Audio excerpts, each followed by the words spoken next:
Most of the women I coach are amazed at the drastic reduction in their waist and belly in just a few weeks. Some see a significant change within 30 to 60 days.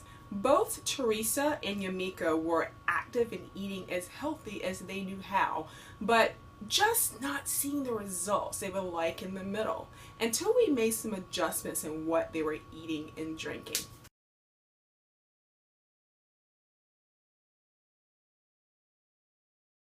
Vanessa was even working out with a personal trainer using the meal plan he provided and still could not figure out why she was remaining so bloated.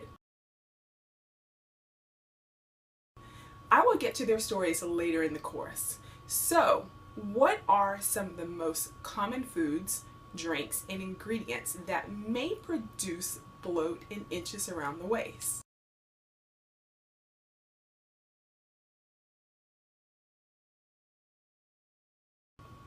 High levels of sodium and sugar, sauces, marinades, condiments, processed breakfast meats, soup, canned vegetables, processed foods, artificial sweeteners, some frozen foods, believe it or not, seasonings, dairy, salad dressings, pre-seasoned meats, common store-bought bars such as breakfast bars, granola bars, protein bars, grains such as wheat, barley, rye, and too much fruit. Throughout the course, I will be talking about each one of these common foods and drinks that you intake that may fit into these categories and giving you practical alternatives or recipes.